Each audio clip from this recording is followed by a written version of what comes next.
Hello আমার দুষ্ট প্রিয় মিষ্টি বন্ধুরা, তোমরা সকলে কেমন আছো? আশা করি তোমরা সকলে অনেক ভালো আছো। বন্ধু, আজ তোমাদের মাঝে নিয়ে আসলাম নতুন একটি লাগালাগির গল্প। বন্ধুরা, গল্পটি শুনলে তোমাদের দাঁড়িয়ে যাবে, তোমরা হাতের কাজ করতে বাধ্য হবে। তাই ভিডিওটি না টেনে শেষ পর্যন্ত গল্পটি দেখুন। চলুন বন্ধুরা, আর কথা না বাড়িয়ে গল্পটি শুরু করি।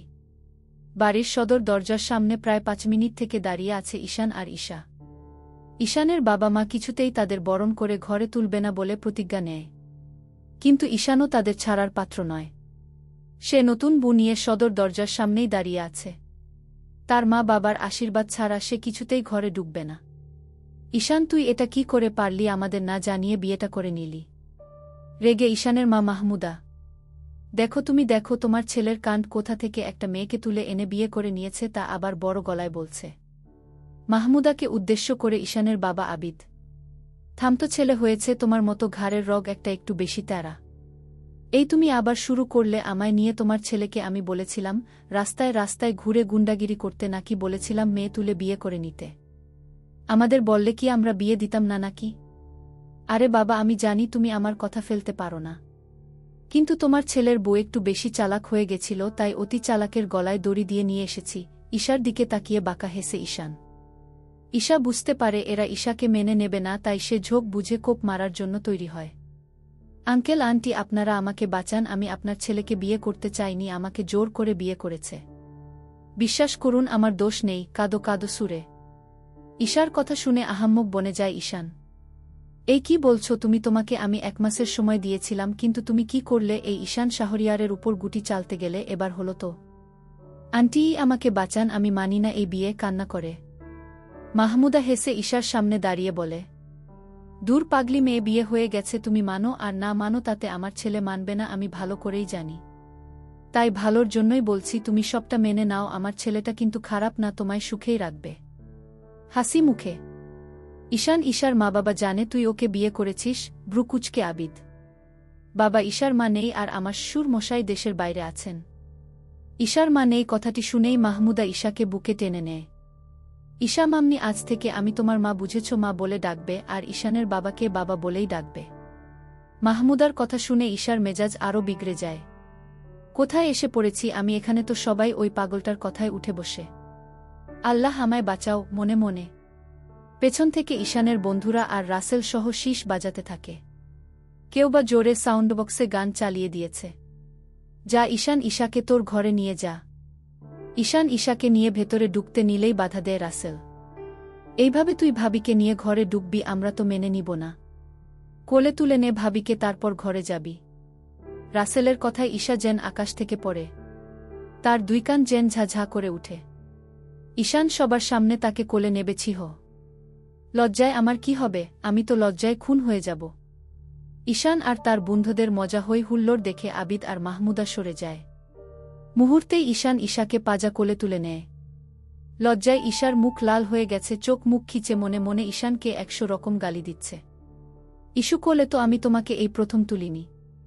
আজকেও আমার কোলে উঠেছ, তবে এখন কেন লজ্জা পাচ্ছ? ঈশার কানে ফিসফিস করে, আল্লাহ, তুমি আমাকে আর কত নাটক দেখাবে? এই ছেলেটা আমাকে তো লজ্জায় শেষ করে দেবে। মনে মনে রাসেল, আমি পড়ে গেলাম। আমার পিচ্চি বুটার ওজন হবে 40 কেজিও না, অথচ এই লেহেঙ্গার ওজন মনে হয় 50 কেজি। উফ, কি ভারী। ঈশান ঈশাকে নিয়ে সিঁড়ি দিয়ে উপরে উঠে যায়, আর পেছন থেকে তার বন্ধুরা ছুটতে থাকে কিছু হাসি তামাশার কথা।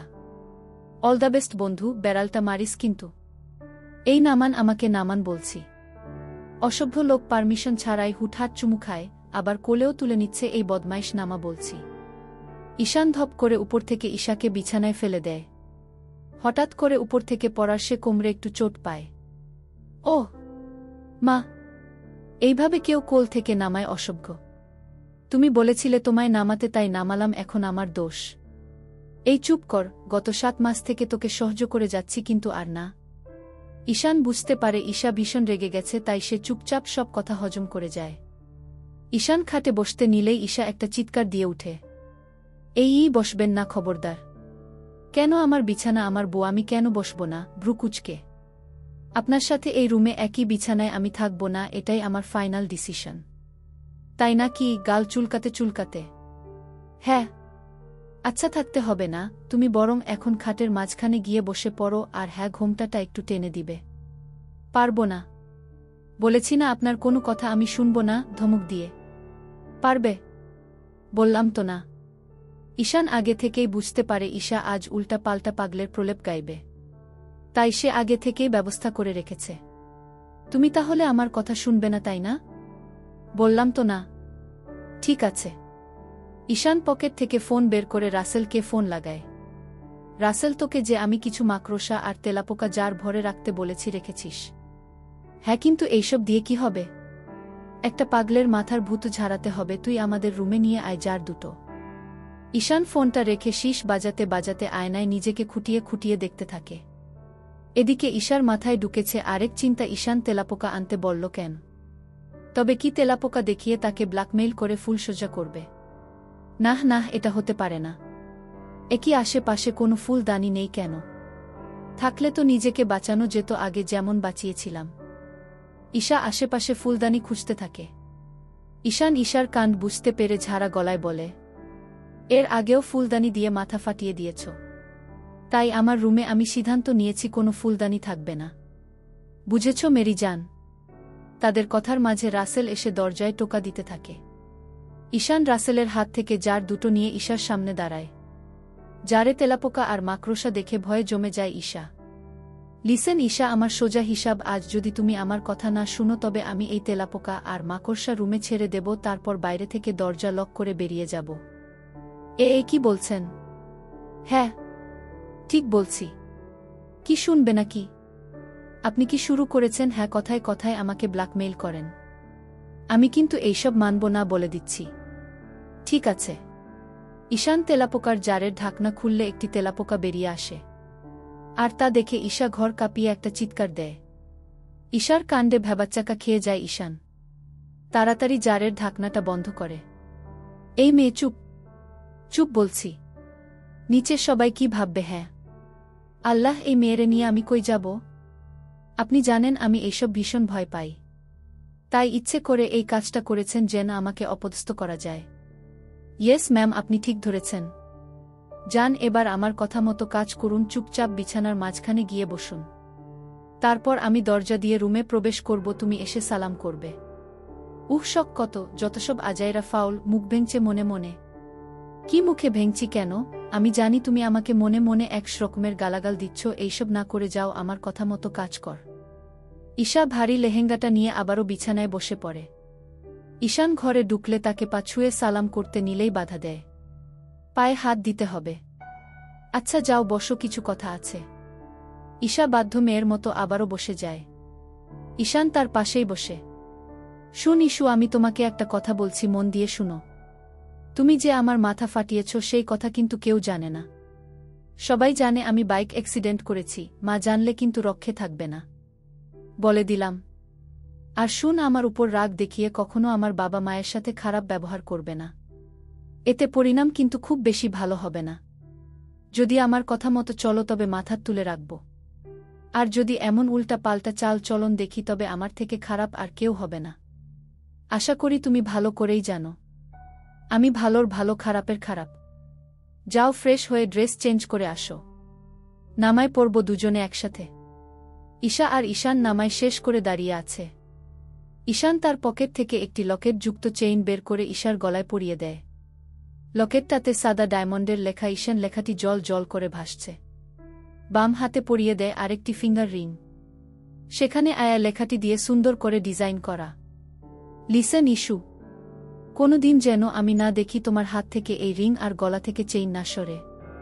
এটা আমার ভালোবাসায় মোড়ানো তোমাকে দেওয়া আমার পক্ষ থেকে প্রথম উপহার। তাই যত্নে রাখবে।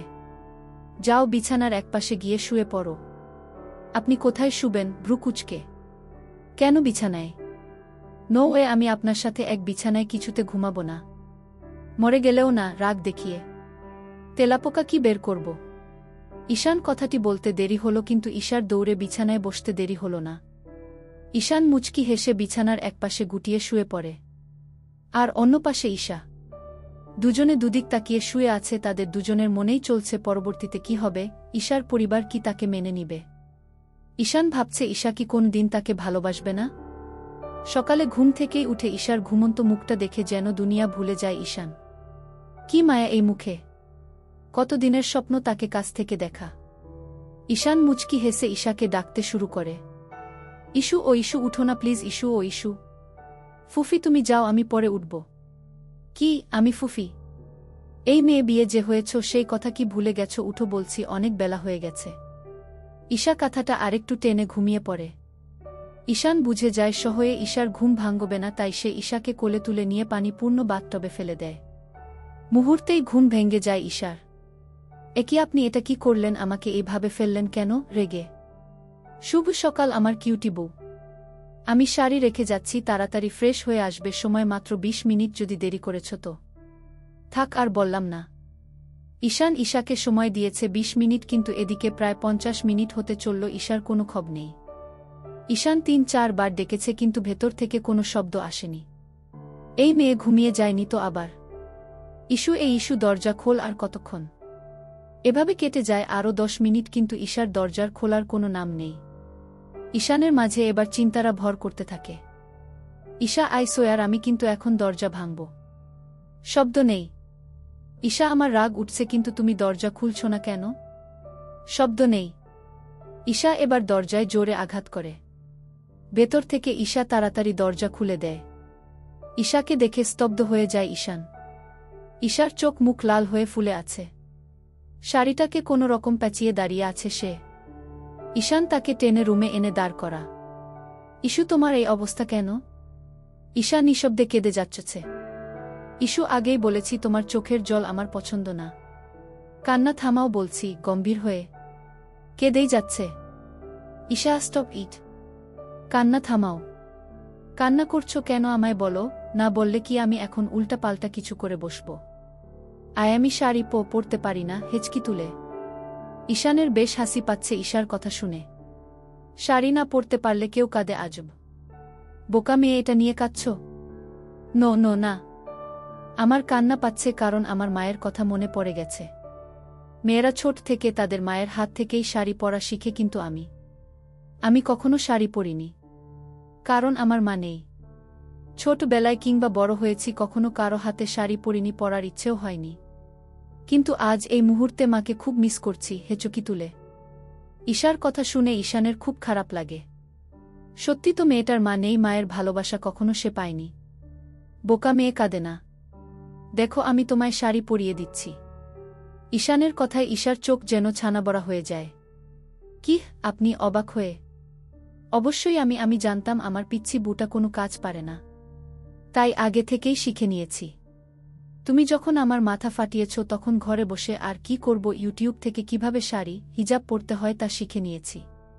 ঈশান ঈশাকে ভাজে ভাজে বেশ সুন্দর করে শাড়ি পরিয়ে দেয়। এদিকে লজ্জায় ঈশা যেন খুন হয়ে যাবে, তবুও নিজেকে স্থির রাখতে চেষ্টা করে। ঈশার কাঁপাকাঁপি অবস্থা দেখে ঈশানের বেশ হাসি পাচ্ছে। সে বুঝতে পারে ঈশা লজ্জা পাচ্ছে, তাই কথা ঘুরিয়ে বলে, জানো ঈশা, তোমাকে আমি শাড়ি পরতে কেন বলেছি? ঈশা ভ্রু কুঁচকে ঈশানের দিকে প্রশ্ন মাখা চোখে তাকিয়ে থাকে। কারণ এখন সবাই জেনে গেছে ঈশান শাহরিয়ার বিয়ে করে তার বুকে ঘরে তুলেছে। নতুন বুকে দেখতে অনেকেই এখন আসবে, তুমি যদি এখন শাড়ি না পরো বিষয়টা বাজে দেখায়।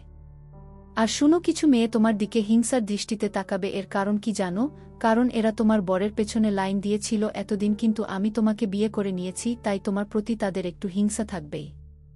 ঈশ্বরে কি সুন্দর রাজকুমার মেয়েরা লাইন দিয়ে থাকে, দেখতে তো লাগে প্যাঁচার মতো। মুখ ভেঙছে মনে মনে। কথার মাঝেই ঈশার শাড়ি পরা শেষ। এমন সময় রুম কাঁপিয়ে বেজে উঠে ঈশার ফোন। ঈশান ফোন হাতে নিয়ে ঈশার উদ্দেশ্য বলে, হাসিন ফোন করেছে। বাঁকা হেসে হাসিন নামটা শুনেই ঈশা ভয়ে একটা ঢোক গিলে।